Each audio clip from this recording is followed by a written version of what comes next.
औज़ु बिल्लाहि मिनश शैतानिर रजीम बिस्मिल्लाहिर रहमानिर रहीम रब्बि इश्रह ली सदरी व यस्सिर ली अमरी वहलुल उक़दतम मिन लिसानी यफ़क़हू क़ौली अल्लाहुम्मा सल्लि अला मुहम्मद व अला मुहम्मद व अज्जिल फ़रज। अच्छा बेटा, हमारे chapter number 3 control and coordination inter class हमारी इस वक्त कंटिन्यू है और कल हमारी क्लास नहीं हो सकी थी ड्यू टू इंटरनेट डिस्टर्बेंस। तो आज हमारी जो चैप्टर नंबर 3 के कंट्रोल एंड कोऑर्डिनेशन के अंदर जो आज हमारा टॉपिक है वो टॉपिक है हमारे पास स्पेशली प्लांट हार्मोन्स, यानी कि they are the growth regulators. तो now we are studying about के हमने ये बात सवाल किया था आपसे कि एक जानवर के पास तो ब्रेन लगा हुआ है और वो पूरा जो है वो सिस्टम को लेके चल रहा होता है और उसका ब्रेन नर्वस सिस्टम उसके तमाम सिस्टम को कंट्रोल करता है। लेकिन सवाल ये आया था कि प्लांट के पास ऐसी क्या चीज है कि जो उसको जर्मिनेट भी कराती है, बड़ा भी कराती है, पत्ते भी निकलवाती है, दरख्त भी बना देती है, फूल भी निकालती है, फल भी निकालती है, फल को जायकेदार भी कर देती है, फिर उसमें से बीज निकलता है, दोबारा से उसका बच्चा पैदा हो जाता है उसी सीड से। तो ये इतना स्ट्रॉन्ग किस्म का कोऑर्डिनेशन और सारी चीजें, हाउ इट्स पॉसिबल कि प्लांट्स के अंदर बगैर किसी कंट्रोल मैकेनिज्म के, कोऑर्डिनेशन मैकेनिज्म के, ब्रेन मैकेनिज्म के यूज है, इज पॉसिबल। तो हम उसी का जवाब देने के लिए आज आगे बढ़ रहे हैं। तो मैं आपको शेयर करता हूँ पहले तो आपकी अपनी बुक, जिसके अंदर हम इस चीज को स्टडी करेंगे। ठीक है बेटा, चैप्टर 17 ये आपको बेटा शेयर हो रही है स्क्रीन? Yes sir. कंप्लीटली कोई मसला तो नहीं है? आवाज क्लियर है? अच्छा चलें बेटा। अच्छा, प्लांट ग्रोथ रेगुलेटरी सब्सटेंस, हमने आपको बताया था कि प्लांट के अंदर सबसे इंपॉर्टेंट चीज उसकी ग्रोथ है, यानी कि सीड उगेगा तो ग्रोथ, पौधा बनेगा तो ग्रोथ, पत्ता निकलेगा तो ग्रोथ, फ्रूट निकलेगा, फल फूल निकलेगा तो ग्रोथ, फ्रूट निकलेगा तो फ्रूट डेवलपमेंट। तो ये सारी चीजें प्लांट के अंदर ग्रोथ ही ग्रोथ है। अब इस ग्रोथ को कंट्रोल करने के लिए जो चीज सब्सटेंस मौजूद है हमारे पास, उसे हम कहते हैं हार्मोन्स। तो हम कहते हैं hormones are the growth regulatory substance.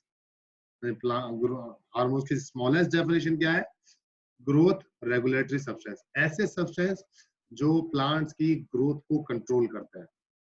ठीक है ना, कि कब ग्रोथ करनी है, कब ग्रोथ नहीं करनी, किस पोर्शन में करनी है और किस पोर्शन में ग्रोथ नहीं करनी। Some of the special substances produced by the plants which are the influence in the growth, influence मतलब असर रखता है, असर रखता है, अपना असर रखता है किस पे? ग्रोथ पे। and plant responses to the various stimuli given to the given. दो बड़े काम, एक तो प्लांट की ग्रोथ कि उसका पत्ता छोटा सा निकले वो बड़ा हो, फिर सीड निकले वो बड़ा हो, पौधा बने पौधा और बड़ा हो, एक तो ये हो गया। दूसरा, उसने जो मूवमेंट करनी है, स्टिमुलाई को रिस्पॉन्स करना है, सनलाइट को रिस्पॉन्स करना है, फोटोट्रोपिज्म, जमीन को रिस्पॉन्स करना है, जियोट्रोपिज्म, नेगेटिव हो या पॉजिटिव, पानी को रिस्पॉन्स करना है, हाइड्रोट्रोपिज्म, टच को रिस्पॉन्स करना है, थिग्मोट्रोपिज्म। अंडरस्टैंड हो रही है ना बात? तो ये जो रिस्पॉन्सेज हैं ये भी हमारे पास ग्रोथ रेगुलेटरी सब्सटेंस ही कंट्रोल करते हैं, यानी कि हार्मोन्स ही पौधे की मूवमेंट कराते हैं। हम आपको ऐसे डायग्राम भी शो करेंगे कि जिसके अंदर हम ये बातें बड़ी आसानी से क्लियर कर लेंगे कि प्लांट ग्रोथ जो रेगुलेटर्स हैं वो किस किस तरीके से प्लांट की ग्रोथ को रेगुलेट करते हैं, बढ़ाते हैं, कम करते हैं, तेज करते हैं, और किस तरीके से प्लांट की मूवमेंट के अंदर अपना किरदार अदा करते हैं।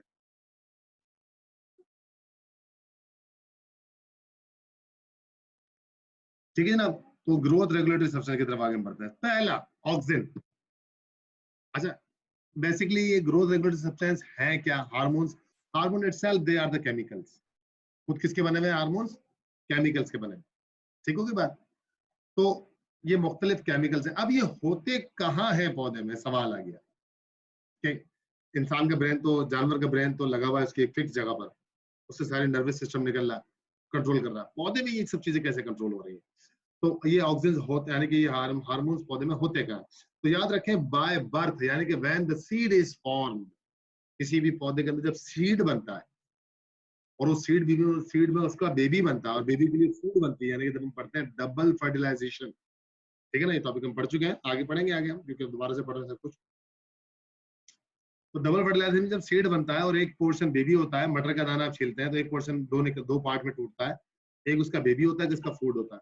तो उसी में उसके लिए तमाम हार्मोन्स मौजूद होते हैं इन वेरी ट्रेस अमाउंट, बहुत ही कम अमाउंट में। जैसे 1 किलो 2 किलो आटे के लिए 10 20 ग्राम 25 ग्राम नमक इनफ होता है, तो यानी कि बहुत कम अमाउंट में चाहिए होते हैं और ये अपना काम कर लेते हैं। जैसे पूरे इतने बड़े जिस्म में इतना सा ब्रेन लगा हुआ होता है, 1 1.5 पाव का 2 पाव 3 पाव तक का ब्रेन होता है मैक्सिमम, यानी कि 700 ग्राम 800 ग्राम तक का ब्रेन होता है, ये पूरे जिस्म को कंट्रोल करता है। ठीक है जनाब, तो पहला आपके पास क्या है, ऑक्सीजन। अब हम पढ़ते हैं कि ऑक्सीजन के काम क्या है, किस तरीके से ग्रोथ रेगुलेट करता है, किस किस पोर्शन में रेगुलेट करता है।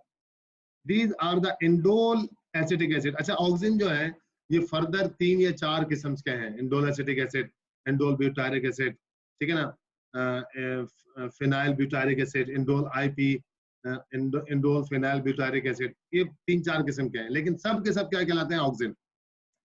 ठीक है, इंडोल और इट्स वेरिएंट्स, वेरिएंट्स मतलब इससे निकलने वाले मजीद, यानी कि जो बेसिक है वो इंडोल एसिटिक एसिटिक है, IAA जिसे कहते हैं, और लेकिन इसी से दूसरे और भी ऑक्सीजन निकलते हैं, डेरिवेटिव्स मतलब निकलने वाले। काम क्या है जनाब, in stem promote the cell enlargement, यानी कि स्टेम की साइज को इंक्रीज करता है और स्टेम के अंदर सेल डिवीजन करता है, सेल स्टेम के साइज को इंक्रीज करता है। दूसरा, in the region behind the apex, apex के बिहाइंड, एपेक्स किसे कहते हैं जनाब, the top most portion of the plant. अब वो चाहे पौधा इतना सा तो उसका टॉप मोस्ट पोर्शन, यानी जो भी उसका टिप है, क्योंकि टिप के अंदर क्या काम हो रहा होता है, ग्रोथ प्रोडक्शन चल रही होती है, सॉफ्ट होता है, उसी बिहाइंड के बीनीथ, बिहाइंड फौरन उसी के नीचे, यानी कि ग्रोइंग रीजन के साथ साथ काम करता है। ठीक है, promote the cell division in cambium, यानी कि सेकेंडरी ग्रोथ में बड़ा इंपॉर्टेंट है, क्योंकि सेल डिवीजन जब कैम्बियम में होती है तो हमारे पास सेकेंडरी ग्रोथ शुरू हो जाती है। तो पता लगा ऑक्सीजन सेकेंडरी ग्रोथ में बहुत इंपॉर्टेंट है। देखिए हम सेकेंडरी ग्रोथ पढ़ चुके हैं चैप्टर नंबर 2 में, तो जब हमने सेकेंडरी ग्रोथ पढ़ा है तभी तो हमें बात समझ में आ गई, इसलिए हमने उस वक्त भी कहा था कि चैप्टर बड़े सीक्वेंसेस से होते हैं, अगर आप चैप्टर छोड़ छोड़ के पढ़ेंगे तो कॉन्सेप्ट आपका टूट जाएगा, ब्रेक हो जाएगा। ठीक है भाई, आगे चलता है। इन स्टेम की बात हो गई, रूट में क्या काम करता है जनाब, ऑक्सीजन की बात। इन रूट प्रमोट द ग्रोथ, यानी कि रूट को बड़ा करता है, मोटा करता है, उसको और साइज इंक्रीज करता है। एट वेरी लो कंसंट्रेशन, यानी कि क्या कह रहा है, ऑक्सीजन की बहुत ही थोड़ी सी कंसंट्रेशन रूट को डेवलप करने के लिए काफी होती है। ठीक है, यानी in very trace amount the quantity of the oxygen is very much enough to development the root growth, बहुत थोड़ी सी अमाउंट। अच्छा, आगे क्या करता है, इनहिबिट, इनहिबिट कहते हैं रोकना, प्रमोट कहते हैं बढ़ाना। इन लफ्जों को लिख लें क्योंकि बहुत इंपॉर्टेंट है, क्योंकि बार बार ये हमने ये पढ़ना है, ग्रोथ कहाँ बढ़ रही है, ग्रोथ कहाँ रुक रही है। प्रमोट करना, बढ़ाना मतलब, इनहिबिट मतलब रोकना। Inhibit growth at higher concentration, क्या कह रहा है कि जब ऑक्सीजन की तादाद, ऑक्सीजन की कंसंट्रेशन, ऑक्सीजन जब जरूरत से ज्यादा हो जाता है तो वो क्या कर देता है, स्टेम रूट की डेवलपमेंट को या स्टेम की डेवलपमेंट को रोक भी देता है। तो ज्यादा तादाद है किस किस के अंदर, फॉर एग्जाम्पल इन जियो, जैसे कि फॉर एग्जाम्पल जियोट्रॉपिज्म, जियोट्रॉपिज्म मतलब रूट जब जमीन के अंदर जाएगी तो पॉजिटिव है, स्टेम जमीन से बाहर निकलेगा तो नेगेटिव है, तो इन दोनों को रोकेगा, ना स्टेम को इंक्रीज करना देगा ना रूट को इंक्रीज करना देगा, ज्यादा तादाद कह रहा कंसंट्रेशन। प्रोमोट करता है growth of the root from the cutting and callus, कह रहा है कि अगर ज्यादा तादाद हो जाए, रूट को काट दिया जाए कहीं से, तब रूट को तेजी से डेवलप करा देगा। लेकिन अगर रूट अपनी पूरी पोर्शन में है, कहीं से डैमेज नहीं है, तो ज्यादा हार्मोन्स जो ऑक्सीजन अगर होगा तो वो नुकसान दे, उसे बड़ा नहीं मजीद बड़ा। लेकिन अगर वहां से रूट को डैमेज हो जाती है, या कैलस, कैलस कहते हैं a mass of the new cell, callus culture जिसे कहते हैं, यानी कि क्या करेगा, जब वहां से रूट कटेगी तो जख्म बन गया, पहले उस जख्म को भरेगा नए सेल से और फिर वहां से नई रूट निकालेगा।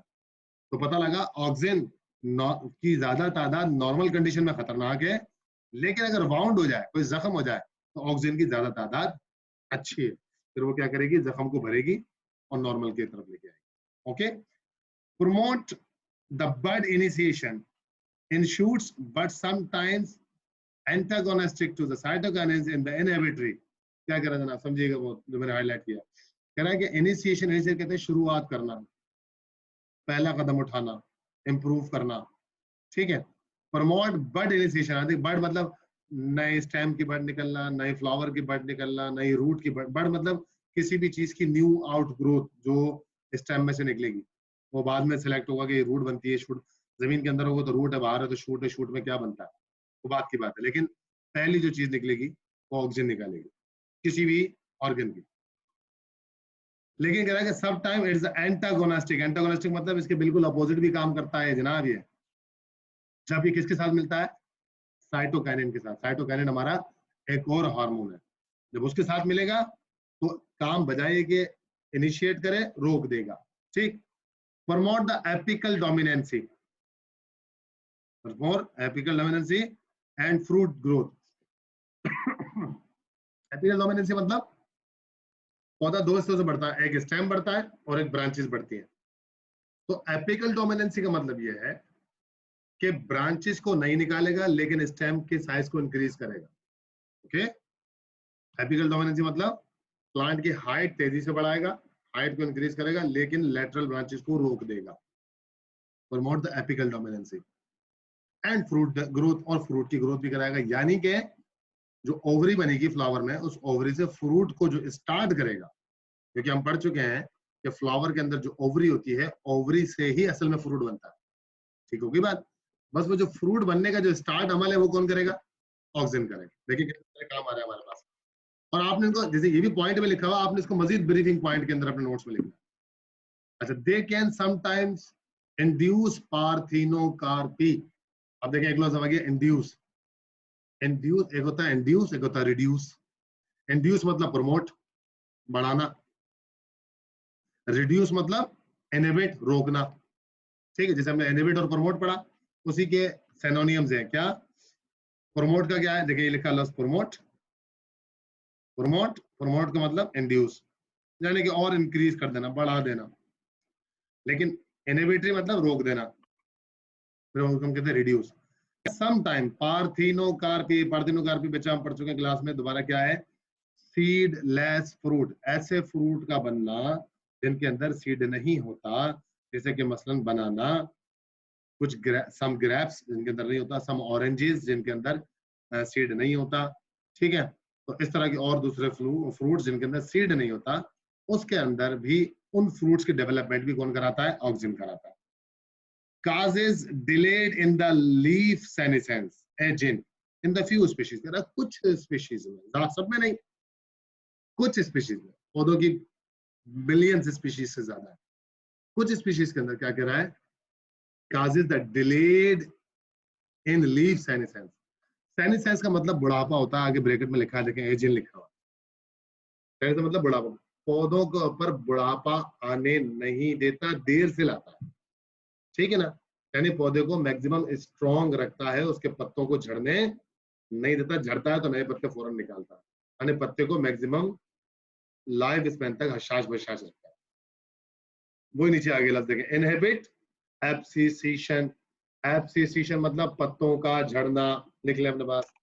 एब्सिसिशन मतलब पतझड़, पत्तों का झड़ना, लीव्स का शेड हो जाना, एब्सिसिशन कहलाता है।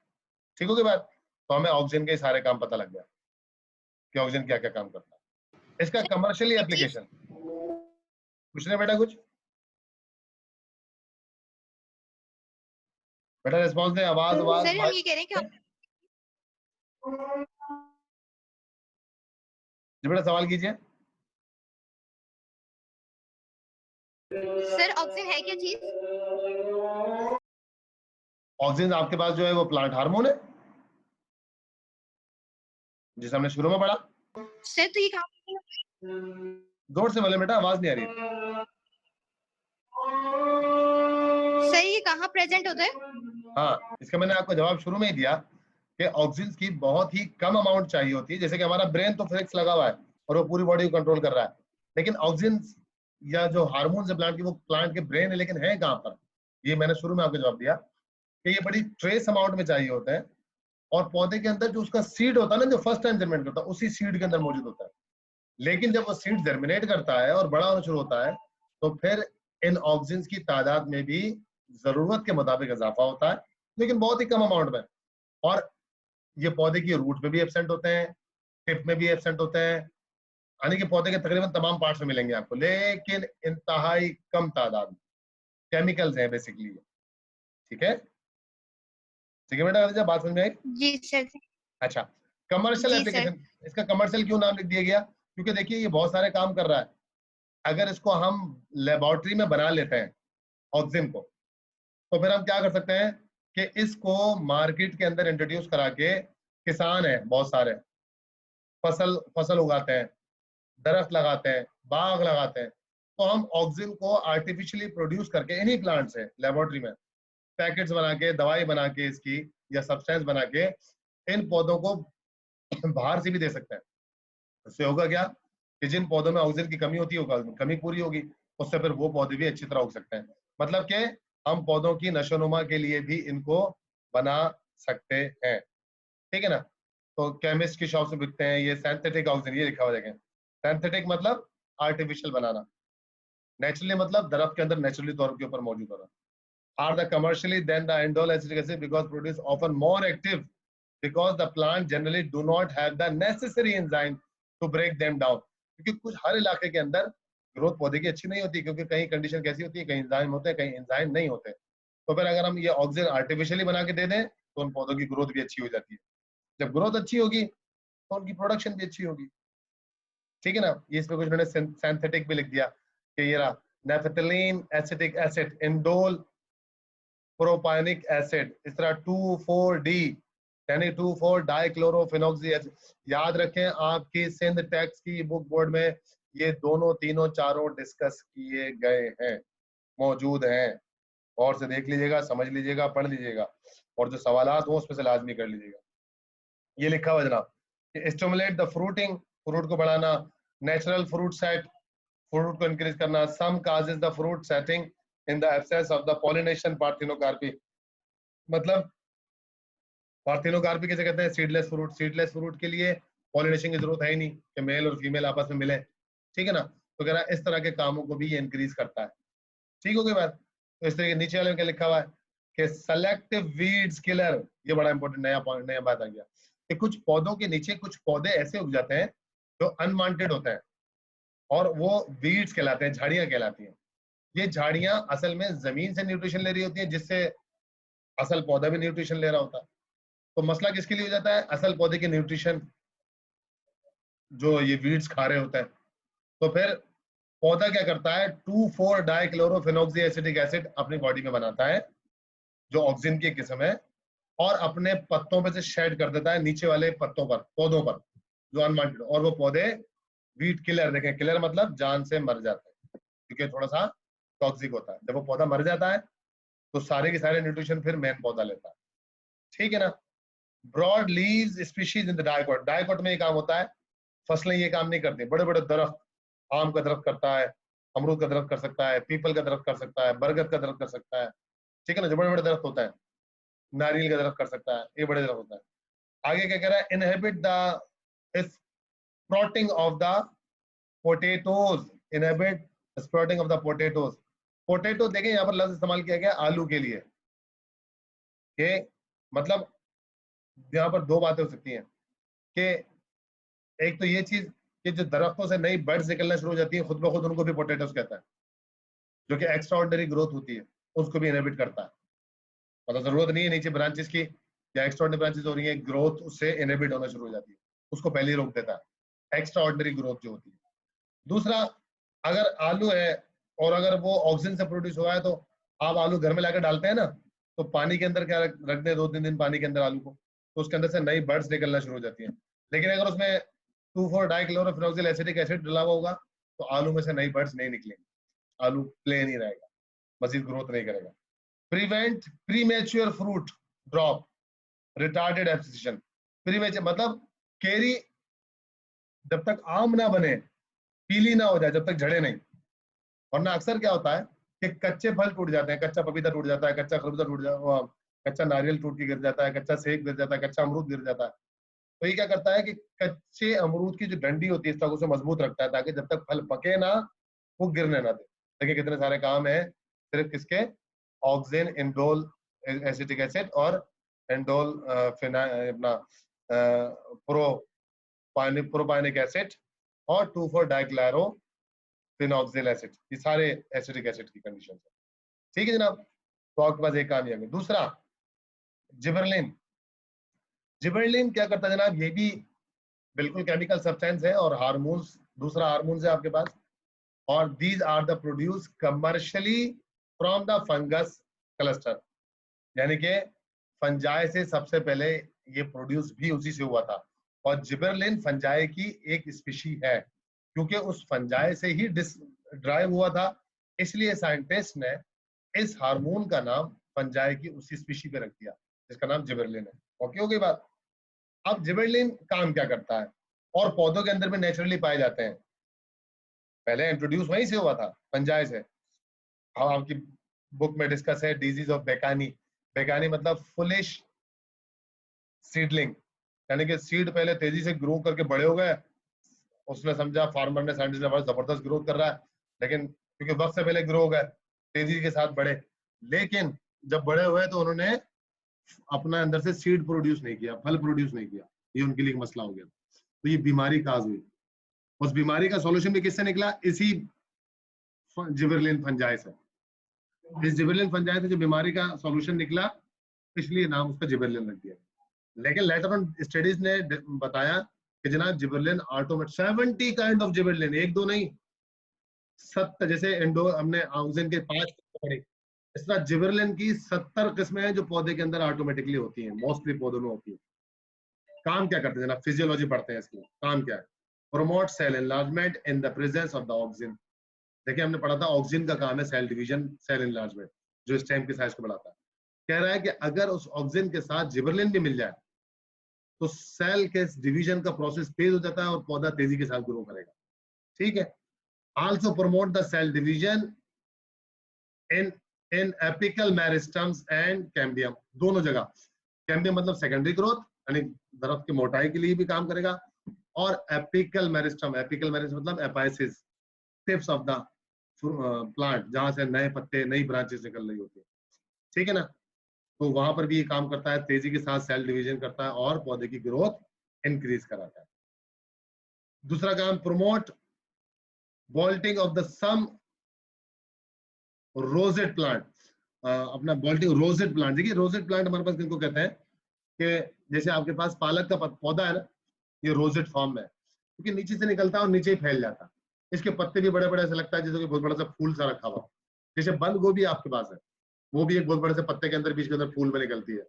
ठीक है, इसी तरीके से आपके पास कैलीफ्लावर भी इसी तरीके से होता है, वो इतना बड़ा और बीच के अंदर कैलीफ्लावर जो है, बंद गोभी जिसे हम कहते हैं, वो फूल गोभी जिसे कहते हैं, तो इन फॉर्म के अंदर होता है। वो इनको bolting of from, promote bolting of the some rosette plant. Bolting मतलब उनका फैलाव, उनका चौड़ाव, उनका अंदर वाला वेजिटेबल का बनना, फ्रूट का बनना। फ्रूट तो करने के लायक, वो वेजिटेबल है, वेजिटेटिव पार्ट है। ठीक है ना, तो उसके इंक्रीजिंग भी ये काम कराता है। Next, promotes bud initiation. ठीक है ना, bud initiation in the shoot of the क्रेस्थेलेमिनियम कैलस। मतलब क्या काम करता है कि बर्ड इनिशिएशन कराता है। शूट में मतलब शुरू के अंदर, यानी पौधा निकला, अब उसके अंदर नई ब्रांचेस निकलेंगी, तो ब्रांचेस निकालने का काम भी किसका है, जिब्रेलिन का है। Promote the leaf growth and fruit growth, यानी कि जब पत्ता निकालेगा भी और उसके फिर पत्ते का साइज भी इंक्रीज करेगा। फ्रूट ग्रोथ में भी काम करेगा। ऑक्सीजन भी देखें फ्रूट ग्रोथ में काम करता है, यानी कि ये आपस में कोऑर्डिनेट भी कर रहे हैं। और हमारा चैप्टर का नाम क्या है, कंट्रोल एंड कोऑर्डिनेशन। ठीक है, अभी तक देखिए सब प्रमोट ही प्रमोट कर रहे हैं, कंट्रोल नहीं कर रहे हैं। कंट्रोल करने वाला हमारे पास आगे आएगा। ठीक है ना। अच्छा, मैनी इंड्यूस द पार्थिनोकार्पी, मतलब इंड्यूस मतलब वही मैंने आपको बताया था, प्रमोट करना। तो पार्थिनोकार्पी के अंदर भी जिबरेलिन अपना काम करता है और फ्रूट डेवलप करता है जिनमें सीड नहीं होता, ऐसे फ्रूट भी डेवलप करता है। आगे जनाब, in apical dominancy ethane action of the oxygen, enhance action of the oxygen. Oxygen हमने कहा था कि स्टेम के साइज को बढ़ाता है और ब्रांचेस को कम निकालता है। इसी काम के अंदर जिबरेलिन इसकी हेल्प करता है, जिस तरह सेल डिवीजन में हेल्प करता है। ठीक हो गई बात, कि प्लांट के साइज को तेजी से इंक्रीज करेगा, लेटरल ब्रांचेस को कम निकालेगा। ब्रेक, बहुत इंपॉर्टेंट पॉइंट आ रहा है, break bud and seed dormancy. लफ्ज डोरमेंसी समझने वाला बात है। डोरमेंसी कहते हैं इनएक्टिव कंडीशन, रेस्टिंग कंडीशन, ठीक है, इनएक्टिव और रेस्टिंग कंडीशन। कह रहा है इस रेस्टिंग, जैसे सीड हमारे पास होता है वो रेस्टिंग कंडीशन में होता है। सीड क्या होता है? रेस्ट कंडीशन में होता है, जब तक वो आपकी अलमारी में, जेब में, बॉक्स में रखा हुआ है। लेकिन जैसी जमीन में जाएगा उसको वार्मथ मिलेगा और मॉइस्चर, उसको गर्मी मिलेगी और मॉइस्चर, ये दो चीजें मिलेंगी। जैसे ये दो चीजें मिलेंगी सीड अपना काम शुरू कर देगा और एक्टिव हो जाएगा। और इसका एक्टिव करने का काम कौन करेगा? जिबरेलिन करेगा। ओके। और इसी तरीके से अगर किसी पौधे के अंदर बर्ड्स रुकी हुई थी किसी भी वजह से, पानी नहीं था, धूप थी, गर्मी थी शदीद, टेम्परेचर नॉर्मल नहीं था, तो जैसी वो चीज नॉर्मल होगी तो सबसे पहले बर्ड कौन निकलवाएगा? आपका जिबरेलिन निकलवाएगा। समटाइम्स में suitable for the red light, क्योंकि पौधा बहुत सारी लाइट जो है ना वो एब्जॉर्ब करता है, तो रेड लाइट भी एब्जॉर्ब करने में सम टाइम ये हेल्प करता है, क्योंकि हमारी सनलाइट में 7 किस्म की लाइट होती है। Therefore, the promote flowering in the long day plants while inhibit in the short day plants. हम एंड में पढ़ते हैं red light and far red light effect.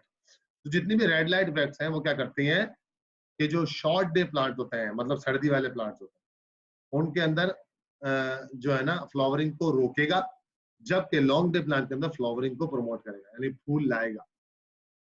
ठीक है, फूल वो प्रोड्यूस करेगा, फूलों को प्रमोट करेगा इन लॉन्ग डे प्लांट, गर्मी वाले प्लांट में। सर्दी वाले प्लांट में रोक देगा red light effect.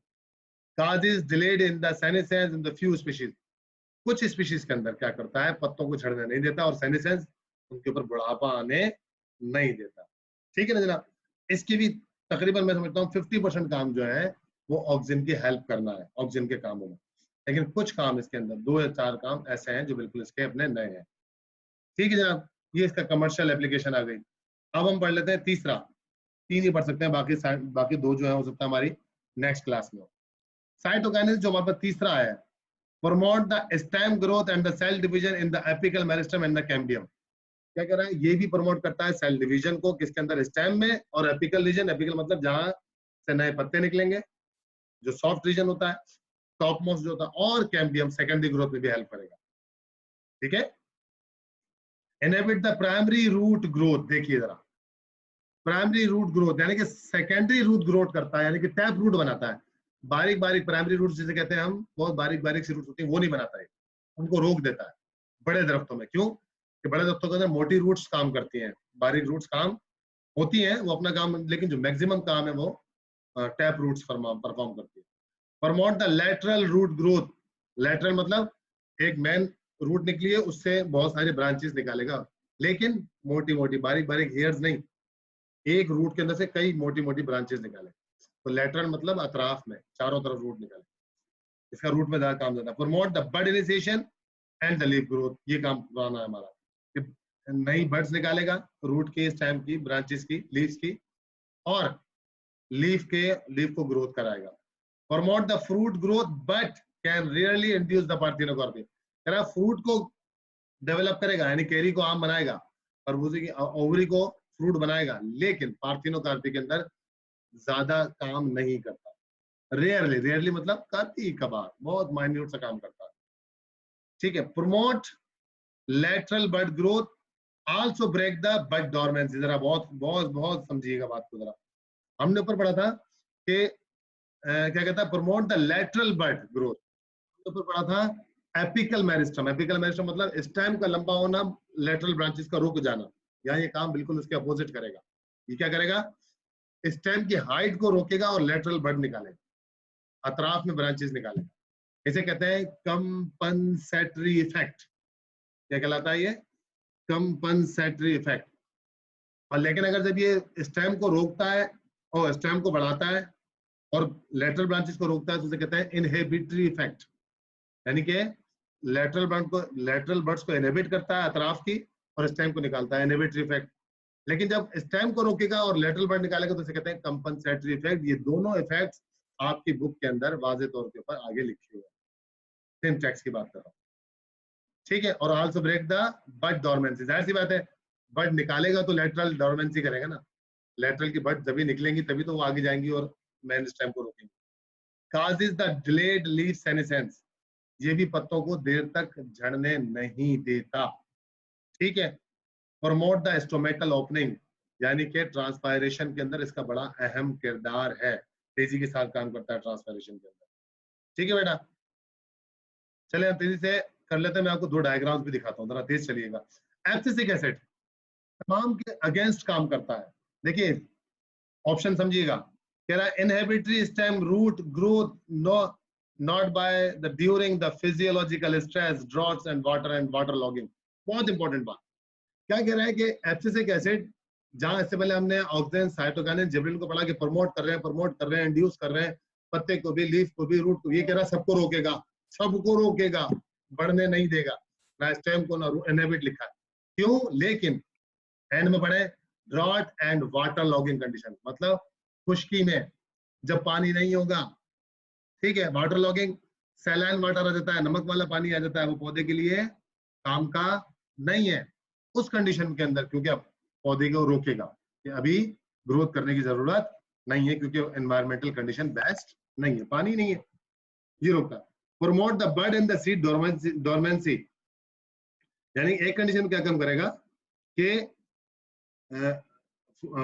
Seed and bud dormancy, dormancy को रोकेगा, सुनिएगा जरा और, प्रमोट नहीं कर, प्रमोट किसको? डोरमेंसी को प्रमोट करेगा, यानी कि अगर सीड आपने जमीन में डाल दिया और उसमें अगर पानी नहीं है तो सीड को उगने नहीं देगा, अगर थोड़ा सा भी पानी मिलेगा तो उगने नहीं देगा। क्यों?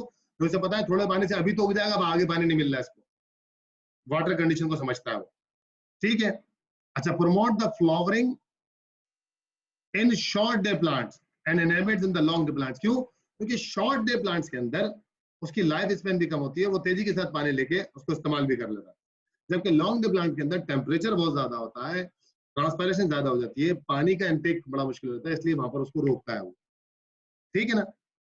ये कि एंटागोनिस्टिक जिबरेलिन, जो हम ऊपर एंटागोनिस्टिक पढ़ के आए थे।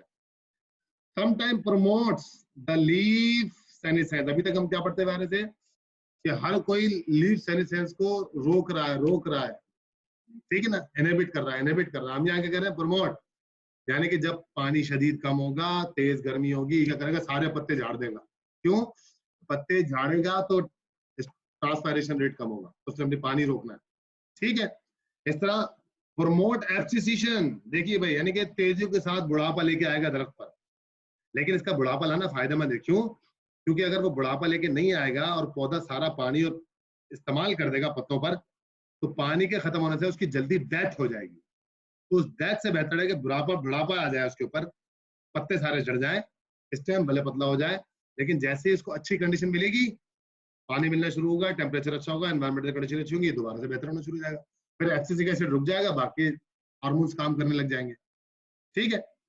Promote closing of the stomata under the condition of the water stress wilting, जब पत्ता मुरझा रहा होता है, सनलाइट बड़ी तेज होती है, पानी की कमी होती है, नीचे से भी पानी नहीं आ रहा होता रूट की तरफ से, तो पौधा क्या करता है?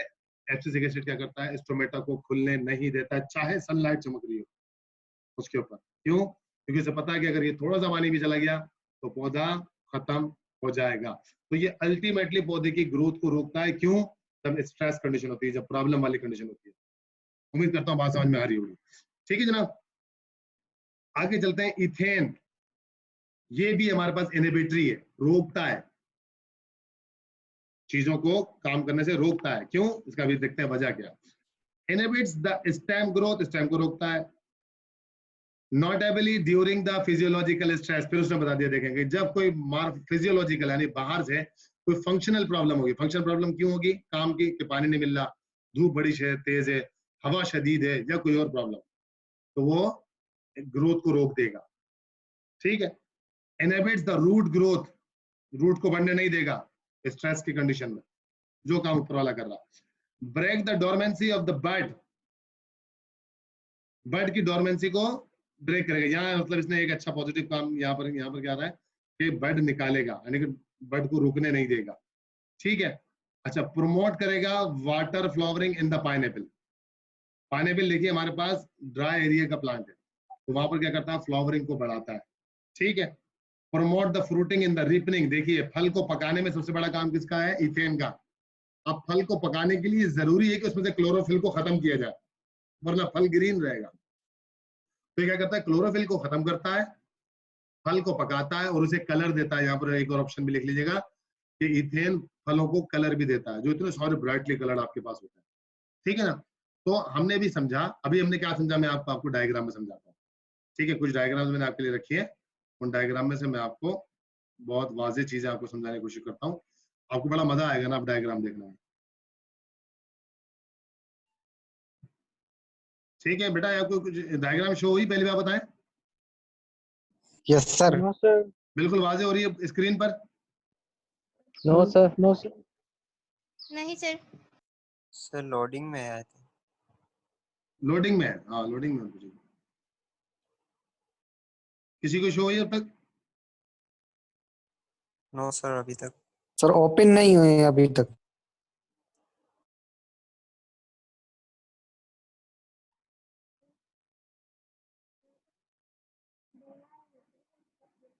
सर अभी हो गया। हो गया? अब बातें नजर आ रही है जी स्क्रीन? सर। जी सर। चले, अब देखिए बच्चा, बड़ा गौर से समझने की कोशिश कीजिएगा। अभी तक जो हमने पढ़ा है हमारे आंखों के सामने है, इसलिए कहते हैं कि जो कुछ आपने पढ़ा है उसको तस्वीर से देखेंगे ना तो आपको बड़ा मजा आएगा।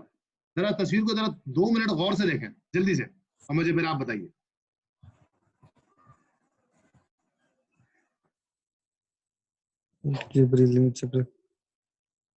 शाबाश शाबाश, डिस्कशन भी करें, माइक खोलने वाले अपने।